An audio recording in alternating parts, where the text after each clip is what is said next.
KaraokeBooks. Mansfield Park. Written by Jane Austen. Audiobook. Chapter 31.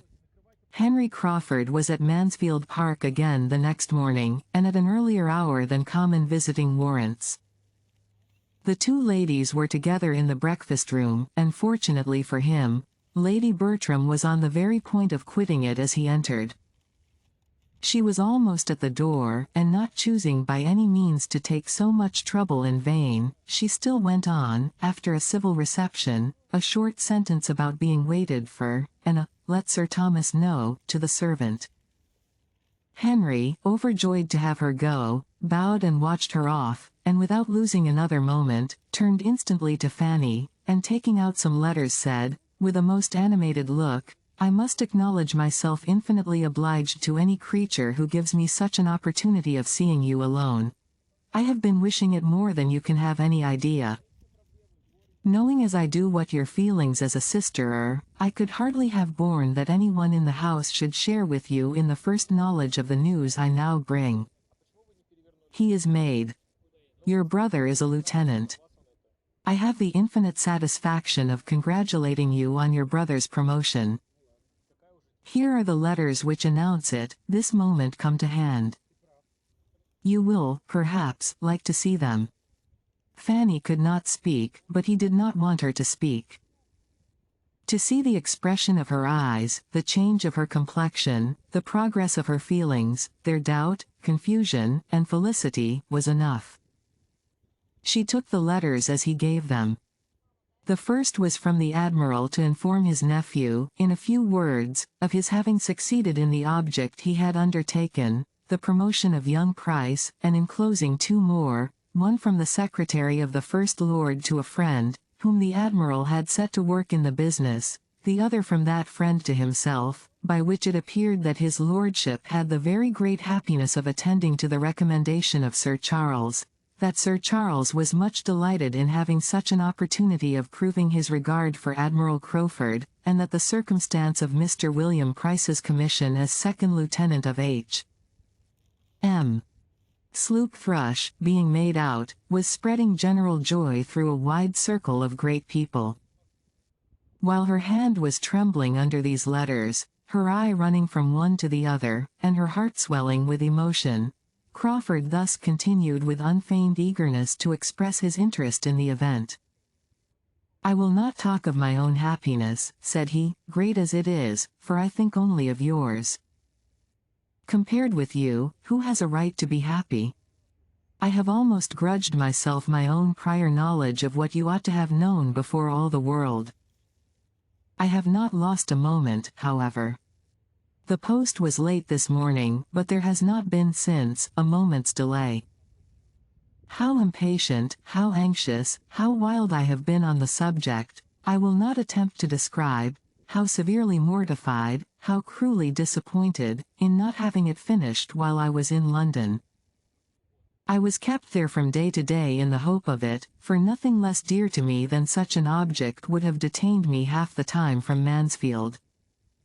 But though my uncle entered into my wishes with all the warmth I could desire, and exerted himself immediately, there were difficulties from the absence of one friend, and the engagements of another, which at last I could no longer bear to stay the end of, and knowing in what good hands I left the cause, I came away on Monday, trusting that many posts would not pass before I should be followed by such very letters as these.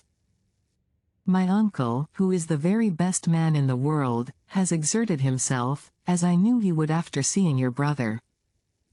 He was delighted with him. I would not allow myself yesterday to say how delighted, or to repeat half that the Admiral said in his praise.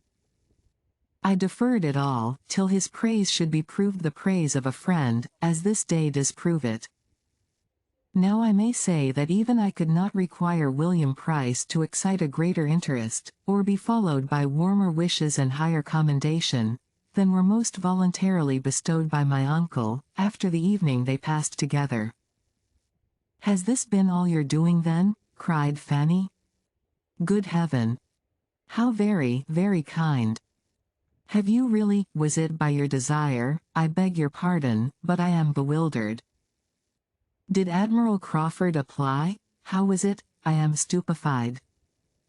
Henry was most happy to make it more intelligible, by beginning at an earlier stage, and explaining very particularly what he had done. His last journey to London had been undertaken with no other view than that of introducing her brother in Hill Street, and prevailing on the Admiral to exert whatever interest he might have for getting him on. This had been his business.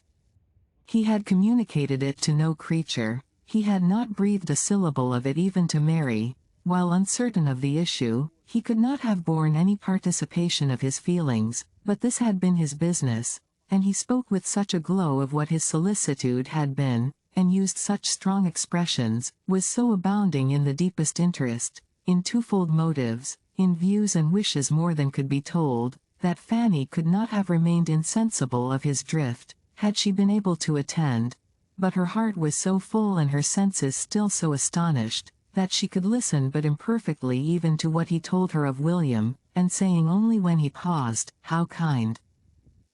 How very kind! Oh, Mr. Crawford, we are infinitely obliged to you. Dearest, dearest William." She jumped up and moved in haste towards the door, crying out, "I will go to my uncle. My uncle ought to know it as soon as possible." But this could not be suffered. The opportunity was too fair, and his feelings too impatient. He was after her immediately. She must not go, she must allow him 5 minutes longer, and he took her hand and led her back to her seat, and was in the middle of his farther explanation, before she had suspected for what she was detained. When she did understand it, however, and found herself expected to believe that she had created sensations which his heart had never known before, and that everything he had done for William was to be placed to the account of his excessive and unequalled attachment to her, she was exceedingly distressed, and for some moments unable to speak.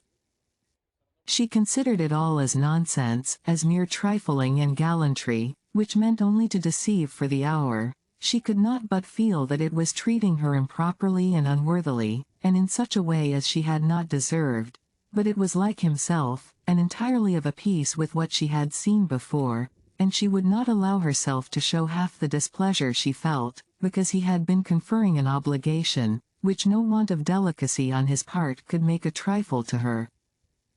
While her heart was still bounding with joy and gratitude on William's behalf, she could not be severely resentful of anything that injured only herself, and after having twice drawn back her hand, and twice attempted in vain to turn away from him, she got up and said only, with much agitation, "Don't, Mr. Crawford, pray don't. I beg you would not. This is a sort of talking which is very unpleasant to me. I must go away.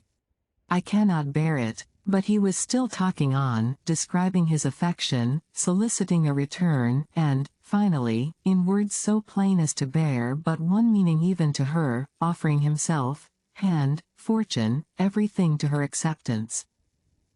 It was so, he had said it. Her astonishment and confusion increased, and though still not knowing how to suppose him serious, she could hardly stand. He pressed for an answer. "No, no, no," she cried, hiding her face. "This is all nonsense.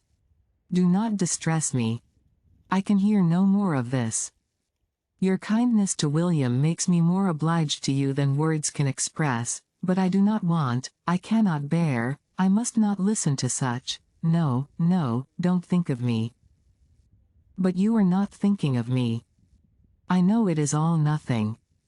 She had burst away from him, and at that moment Sir Thomas was heard speaking to a servant in his way towards the room they were in. It was no time for further assurances or entreaty, though to part with her at a moment when her modesty alone seemed to his sanguine and pre-assured mind to stand in the way of the happiness he sought, was a cruel necessity. She rushed out at an opposite door from the one her uncle was approaching, and was walking up and down the east room in the utmost confusion of contrary feelings, before Sir Thomas's politeness and apologies were over, or he had reached the beginning of the joyful intelligence, which his visitor came to communicate. She was feeling, thinking, trembling about everything, agitated, happy, miserable, infinitely obliged, absolutely angry. It was all beyond belief. He was inexcusable, incomprehensible, but such were his habits, that he could do nothing without a mixture of evil. He had previously made her the happiest of human beings, and now he had insulted. She knew not what to say, how to class or how to regard it. She would not have him be serious, and yet what could excuse the use of such words and offers, if they meant but to trifle? But William was a lieutenant. That was a fact beyond a doubt and without an alloy. She would think of it forever and forget all the rest. Mr. Crawford would certainly never address her so again. He must have seen how unwelcome it was to her, and in that case, how gratefully she could esteem him for his friendship to William. She would not stir further from the east room than the head of the great staircase, till she had satisfied herself of Mr. Crawford's having left the house, but when convinced of his being gone she was eager to go down and be with her uncle, and have all the happiness of his joy as well as her own, and all the benefit of his information or his conjectures as to what would now be William's destination. Sir Thomas was as joyful as she could desire, and very kind and communicative, and she had so comfortable a talk with him about William as to make her feel as if nothing had occurred to vex her, till she found towards the close that Mr. Crawford was engaged to return and dine there that very day. This was a most unwelcome hearing, for though he might think nothing of what had passed, it would be quite distressing to her to see him again so soon. She tried to get the better of it, tried very hard as the dinner hour approached, to feel and appear as usual, but it was quite impossible for her not to look most shy and uncomfortable when their visitor entered the room. She could not have supposed it in the power of any concurrence of circumstances to give her so many painful sensations on the first day of hearing of William's promotion. Mr. Crawford was not only in the room, he was soon close to her. He had a note to deliver from his sister. Fanny could not look at him, but there was no consciousness of past folly in his voice. She opened her note immediately, glad to have anything to do, and happy, as she read it, to feel that the fidgetings of her Aunt Norris, who was also to dine there, screened her a little from view. My dear Fanny, for so I may now always call you, to the infinite relief of a tongue that has been stumbling at Miss Price for at least the last 6 weeks, I cannot let my brother go without sending you a few lines of general congratulation, and giving my most joyful consent and approval. Go on, my dear Fanny, and without fear. There can be no difficulties worth naming. I choose to suppose that the assurance of my consent will be something. So, you may smile upon him with your sweetest smiles this afternoon, and send him back to me even happier than he goes. Yours affectionately, M. C. These were not expressions to do Fanny any good, for though she read in too much haste and confusion to form the clearest judgment of Miss Crawford's meaning, it was evident that she meant to compliment her on her brother's attachment and even to appear to believe it serious. She did not know what to do, or what to think. There was wretchedness in the idea of its being serious, there was perplexity and agitation every way. She was distressed whenever Mr. Crawford spoke to her, and he spoke to her much too often, and she was afraid there was a something in his voice and manner in addressing her, very different from what they were when he talked to the others. Her comfort in that day's dinner was quite destroyed. She could hardly eat anything, and when Sir Thomas good-humouredly observed that joy had taken away her appetite, she was ready to sink with shame, from the dread of Mr. Crawford's interpretation. For though nothing could have tempted her to turn her eyes to the right hand where he sat, she felt that his were immediately directed towards her. She was more silent than ever. She would hardly join even when William was the subject, for his commission came all from the right hand too, and there was pain in the connection. She thought Lady Bertram sat longer than ever, and began to be in despair of ever getting away, but at last they were in the drawing-room and she was able to think as she would, while her aunts finished the subject of William's appointment in their own style. Mrs. Norris seemed as much delighted with the saving it would be to Sir Thomas, as with any part of it. Now William would be able to keep himself, which would make a vast difference to his uncle, for it was unknown how much he had cost his uncle, and indeed it would make some difference in her presence too. She was very glad that she had given William what she did at parting, very glad indeed that it had been in her power, without material inconvenience just at that time, to give him something rather considerable, that is, for her with her limited means, for now it would all be useful in helping to fit up his cabin. She knew he must be at some expense, that he would have many things to buy, though to be sure his father and mother would be able to put him in the way of getting everything very cheap, but she was very glad that she had contributed her mite towards it. "I am glad you gave him something considerable," said Lady Bertram, with most unsuspicious calmness, "for I gave him only 10l." "Indeed," cried Mrs. Norris, reddening. "Upon my word, he must have gone off with his pockets well lined. And at no expense for his journey to London either. Sir Thomas told me 10l. would be enough." Mrs. Norris, being not at all inclined to question its sufficiency, began to take the matter in another point. "It is amazing," said she, "how much young people cost their friends, what with bringing them up and putting them out in the world. They little think how much it comes to, or what their parents, or their uncles and aunts pay for them in the course of the year. Now, here are my sister Price's children. Take them all together, I dare say nobody would believe what a sum they cost Sir Thomas every year, to say nothing of what I do for them." "Very true, sister, as you say. But, poor things, they cannot help it, and you know it makes very little difference to Sir Thomas. Fanny, William must not forget my shawl, if he goes to the East Indies, and I shall give him a commission for anything else that is worth having. I wish he may go to the East Indies, that I may have my shawl. I think I will have 2 shawls, Fanny."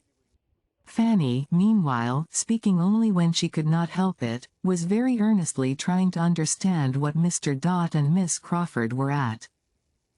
There was everything in the world against their being serious, but his words and manner. Everything natural, probable, reasonable was against it, all their habits and ways of thinking, and all her own demerits.